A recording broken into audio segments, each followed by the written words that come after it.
Welcome back to Ask Allison. Here's today's question.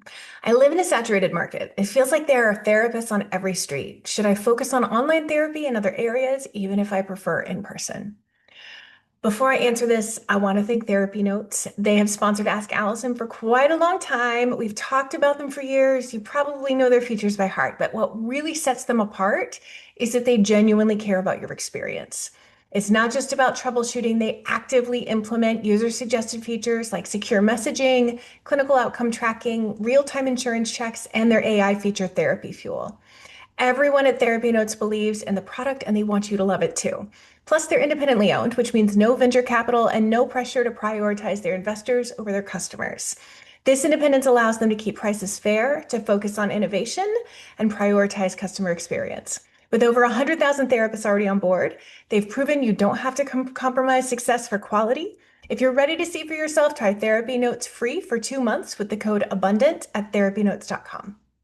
Okay. I hear this all the time about saturation. When I moved to Seattle, this phrase saturated market came up again and again. And I'll admit that I started to worry a bit. Like, how could I possibly stand out in a city with thousands of therapists on Psychology Today? It's a lot of competition. So instead of letting the idea of market saturation dominate my thoughts, I decided to focus on what I could control and apply the same approach I was using in my personal life to my business, creating a smaller community within a much larger system. And you know what? It worked beautifully. I'm going to share exactly how and why I think that's possible, so stick with me.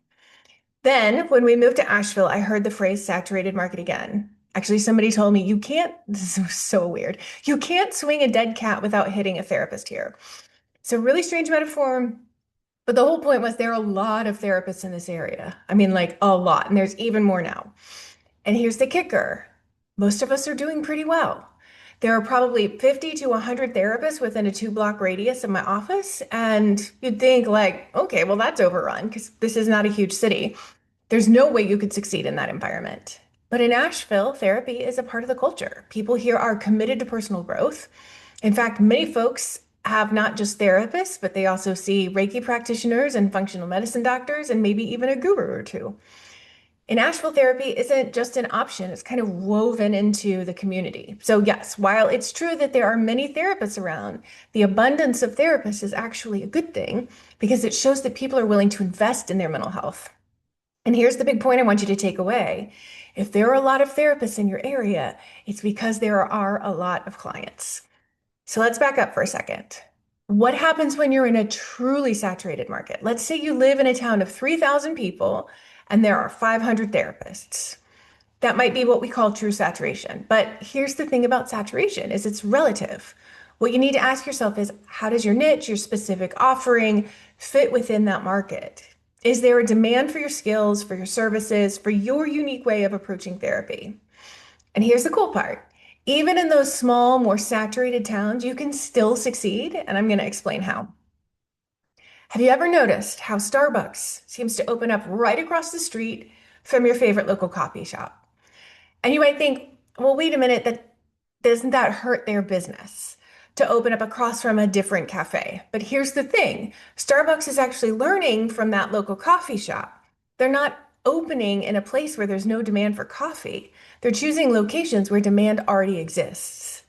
If a local coffee shop has been doing well, Starbucks knows it's a prime spot to open another store. That's what makes Starbucks move successful. They're not opening in an area with no customers. They're choosing places that are already showing there's a market for what they're offering. Let's apply the same principle to therapy. If you're worried about the saturated market in your area, think of it this way. Your competition actually shows there's demand for what you do. The presence of other therapists means that people in your community are open to therapy, they value mental health, and they're actively seeking out support. That is a great thing for you. But what if you're in a small town or a place where therapy isn't as ingrained in the culture? What if you're in an area with limited demand and there are already 10 or 20 therapists and business seems tough? Well, first of all, you're not stuck. You can still thrive even in these environments, and here's how. If you're in a location where therapy isn't as widespread, you don't have to limit yourself to just local clients. You can offer virtual therapy to people in bigger, more saturated cities, or even from other parts of the country or the world if you're licensed properly. Now, if I had truly believed that Seattle's market was too saturated, I would have made some very different decisions. While networking, I was offered two different jobs. One with my population, but working at a higher level of care, and one working with a population I wasn't particularly skilled with. If I bought into this scarcity of a saturated market and I took one of those jobs, it would have set me up for a lot of frustration and burnout. It's not what I wanted. I would have felt like I wasn't cut out for private practice because I hadn't gotten the leverage yet that I wanted to get in private practice, and my personal life would have suffered too.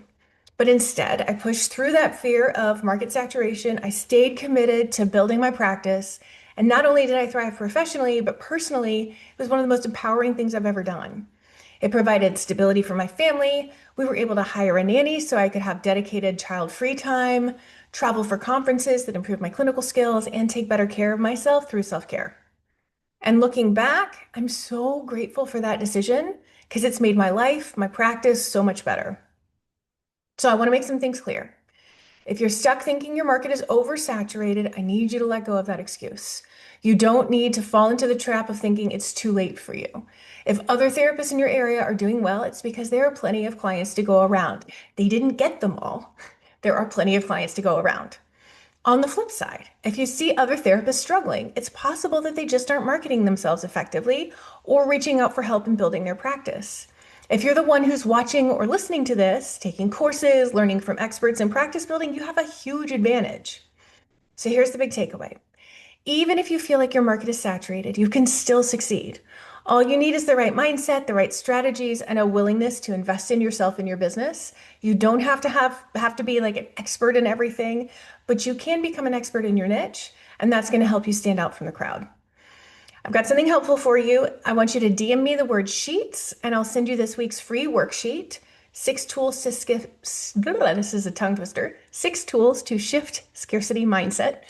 And you'll also get access to all the previous challenges. Darn it, all the previous worksheets in the series. These are designed to really help you move past and build your marketing strategy, like move past the scarcity stuff, build your marketing strategy, stay focused on your goals, no matter what market you're in. If you want strategy and step-by-step guidance on how to build your practice, I want you to DM the word party. And I'm going to send you the link for the Abundance Party, which has helped thousands of therapists fill their practice. Thank you for watching. Remember, there is always room for you. I'll talk to you soon.